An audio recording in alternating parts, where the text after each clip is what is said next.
Welcome to Future Doctors of India. Welcome back to the Mantra family. I'm Varun Agrawal and this is your channel of Mantra Biology.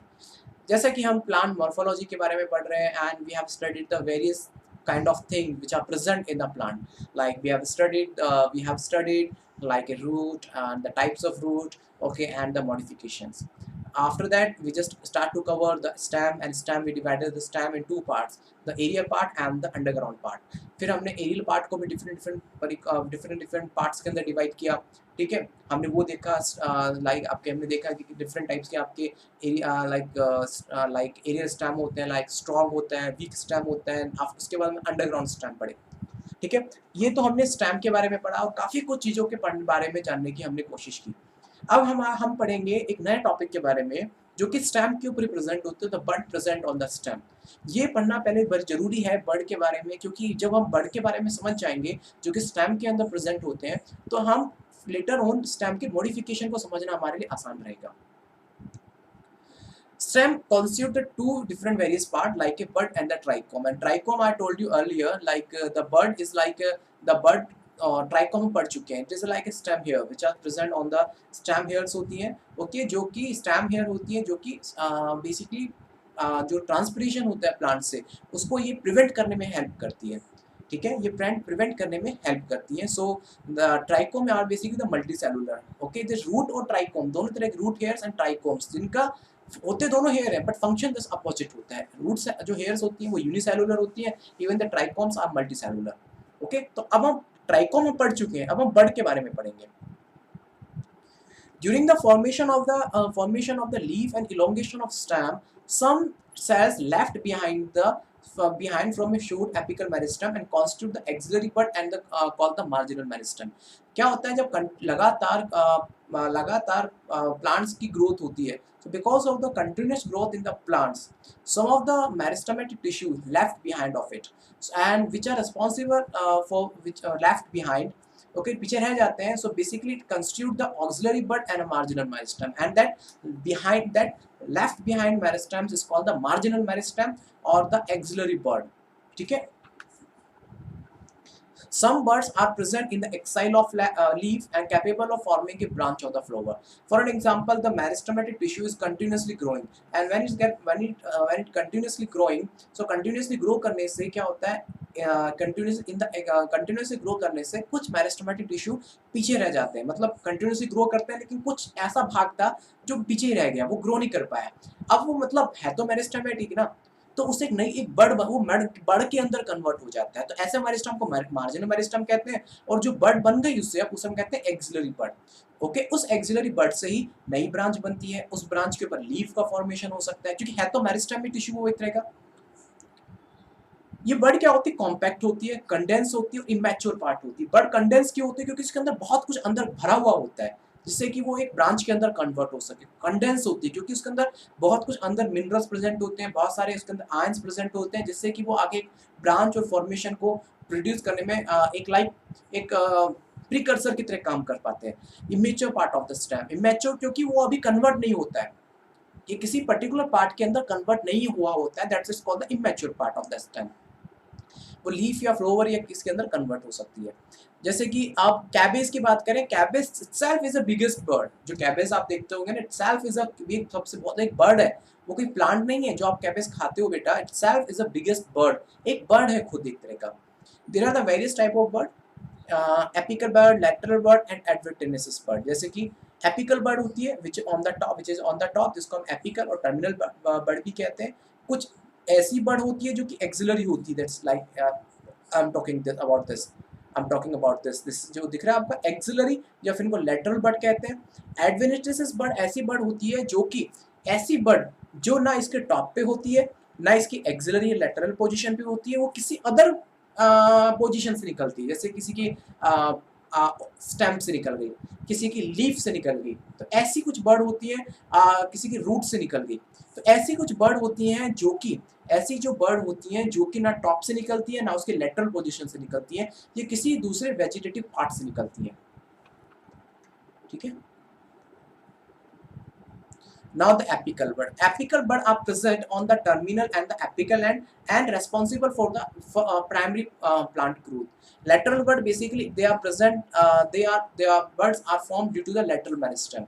Okay, lateral meristem की वजह से buds का formation होता है. These buds are developed on stem at the branches at any side. ये किसी भी side में या तो branches या फिर stem के ऊपर ये bud develop होती हैं and they develop because of the marginal meristem. Position of bird की वजह position of bird like position of the lateral bird depend करता है. अभी दो टाइप की हो सकती है और लाइक जो आपकी लेटरल बर्ड होती है it may be of the two different types. या अब वो दोनों डिफरेंट टाइप्स उसकी पोजीशन के ऊपर डिपेंड करते हैं. कौन कौन सी दो लेटरल टाइप की बर्ड्स होती हैं, एक होती है एक्सिलरी बर्ड, दूसरी होती है accessory bird. And that these two kinds of birds okay are basically the present on the different places. अब जैसे एक्सिलरी बर्ड की बात करें, ये लीफ के एक्साइल की में होती है, मतलब लीफ के एक्साइल में फॉर्म होता है, इसे हम एक्सिलरी बर्ड कहते हैं.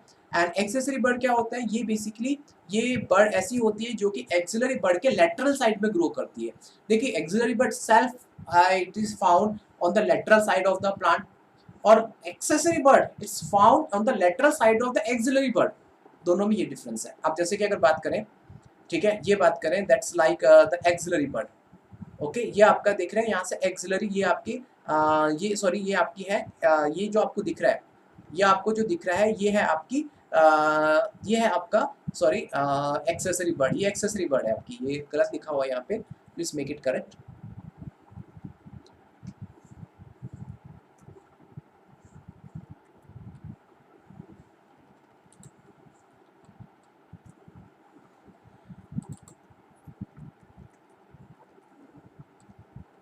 अरे यार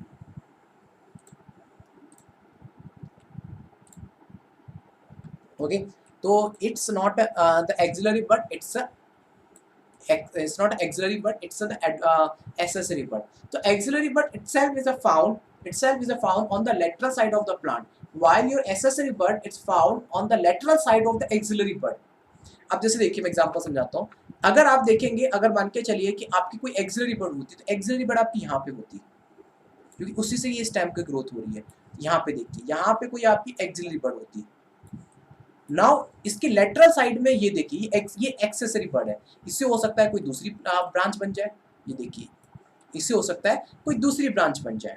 ठीक है, प्लीज करेक्ट कर लीजिएगा उसको. अभी मैं करेक्ट कर दूंगा बाद में इसको. Okay sorry. Now you can look here, this is a axillary bud and this is a accessory bird. Okay so like this is the auxiliary bud which is found on the axil of the leaf. मतलब जो leaf होती है उसके access में पाया जाता है. And in the case of the accessory bird it is found on the lateral side of the axillary bird. देखिए ओके तो ये उनके लेटरल साइड में प्रेजेंट होता है. Adventitious bird, this bird release at a different place other than the lateral and the apical side. मैंने आपको बताया था ये कहीं और से रिलीज हो सकती है. अब ये भी डिफरेंट टाइप्स की होती हैं, foliar bird, radical bird and the कॉलाइन bird. अगर मैं बात करता हूँ फोलियर बर्ड की, ये ऐसी जो बर्ड्स होती है जो लीफ के ऊपर अपेयर होती है. एग्जांपल के लिए ब्रायोफिलम का आपको प्लांट दिखाता हूँ. देखिए ब्रायोफिलम देख रहे हैं आप, यहाँ पे देखिए ये एक लीफ है, ब्रायोफिलम की लीफ है, इसके ऊपर कुछ बर्ड प्रेजेंट है. उस बर्ड से कुछ नए बर्ड प्रेजेंट है तो उस बर्ड से एक नए प्लांट का फॉर्मेशन हो रहा है. अब यहाँ पे देखिए आप, ये देखिए आप प्लांट्स, यहाँ पे एक लीफ देख रहे हैं, इस लीफ के ऊपर कुछ बर्ड प्रेजेंट थे जिससे कि नई आपकी लीफ प्रोड्यूस हो गई. तो ये ब्रायोफिलम का प्लांट कई बार क्या होता है जब कभी स्टेम से आके नीचे गिर जाता है तो उससे उसके ऊपर इतनी बर्ड्स होती है कि उससे एक नए लीफ का फॉर्मेशन हो जाता है. ओके ये इंपॉर्टेंट है, फॉलियर बर्ड बहुत इंपॉर्टेंट है मेडिकल इंटरेस्ट के पॉइंट ऑफ व्यू से. Now the radical bird. Okay ये होती है एडवेंटिशियस रूट के ऊपर ही बर्ड डेवलप होती है. जैसे कि स्वीट पोटैटो, हमने बताया था कि स्वीट पोटैटो में क्या है कि ये स्वीट पोटैटो जो होता है इट्स लाइक द स्ट्रक्चर जो कि अपने अंदर फूड को स्टोर रखता है. मतलब कुछ एडवेंटिशियस रूट होती है, वो रूट अपने अंदर फूड को स्टोर करती है. ठीक है, फूड को स्टोर करती है और लाइक स्वीट पोटैटो का फॉर्मेशन करती है. तो स्वीट पोटैटो जैसे कि आपका शकरकंद जिसको हम कहते हैं, मैं आपको फोटो दिखाता हूँ. ये देखिए ये एडवेंटिशियस रूट है, ये आपका है ये आपका बेसिकली क्या है, ये आपका है एडवेंटिशियस, ये आपका स्वीट पोटैटो है. उस स्वीट पोटैटो के ऊपर ये कुछ बर्ड प्रेजेंट थी जिसके ऊपर से एक लीफ का फॉर्मेशन स्टार्ट हो गया. ओके इसको हम रेडिकल बर्ड भी कहते हैं. अब आता है आपका रेडिकल हाँ सॉरी यस, ये देखिए अब आप ये अगर आप यहाँ देखेंगे तो ये पूरा मैंने पूरा स्ट्रक्चर में डाल दिया कि किस तरीके से एडवेंटिशियस सर्ट का मॉडिफिकेशन होता है, कैसे एडवेंटिशियस रूट का मॉडिफिकेशन होता है, कैसे स्वीट पोटैटो बनता है। फिर स्वीट पोटैटो के ऊपर भी इटसेल्फ एक नई बड होती है। जैसे कि यहाँ पे अगर आप देखेंगे एक्सिलरी बड है जो कि राइजोम बनाती है, rhizome terminate into the rhizome बनाती है। ओके, सो ये तो बेसिक चीजें हैं आपको समझाने के लिए, कैसे स्वीट पोटैटो है, स्वीट पोटैटो में कैसे फूड स्टोर होता है, फिर फूड स्टोर होने के बाद में किस तरीके से लाइक फूड स्टोर होता है, कैसे जमीकंद का फॉर्मेशन होता है, फिर जमीकंद के फॉर्मेशन की वजह से जमीकंद के फॉर्मेशन हो गया, सो नॉट जमीकंद लाइक आपके स्वीट पोटैटो का फॉर्मेशन हो गया, उसके ऊपर कैसे कैसे बर्ड प्रेजेंट होती है जो कि नई लीफ के फॉर्मेशन के लिए रेस्पॉन्सिबल है। कॉलिन बर्ड ये ओल्ड स्टेम के ऊपर प्रेजेंट होती है, ऐसा स्टेम जो बहुत पुराना था, मतलब कोई बहुत पुराना स्टेम था जिसमें कोई डेवलपमेंट नहीं हो रहा था। कुछ समय के बाद में देखा कि नए बर्ड का फॉर्मेशन हो गया सडनली, एक नई बर्ड का फॉर्मेशन सडनली हो गया, तो उसे बोलते हैं ओल्ड स्टैम। एग्जांपल के लिए रोज, मतलब उस बर्ड का पूरा डेवलपमेंट हो चुका था, उस बर्ड में कुछ था ही नहीं, सडनली उस नए प्लांट में, मतलब नए पुराने स्टेम के ऊपर एक नई बर्ड का फॉर्मेशन हो गया। Okay, that is called the calling bird, जो कि रोज के अंदर पाया जाता है। तो प्लीज इसे नोट कर लीजिएगा। ओके, देखिए कॉलिंग बर्ड है ये। ओके, आज के लिए इतना ही। बर्ड का जो डिफरेंट डिफरेंट स्ट्रक्चर, ओके, ये हमने देखा। अब हम पढ़ेंगे स्टैम की मॉडिफिकेशन के बारे में, फिर हम नेक्स्ट ऑन लेक्चर में पढ़ेंगे स्टैम की मॉडिफिकेशन, फिर बर्ड के मॉडिफिकेशन के बारे में भी। ओके, जब तक घर पे रहिए, अपना ध्यान रखिए और हमेशा जुड़े रहिए हमसे। धन्यवाद।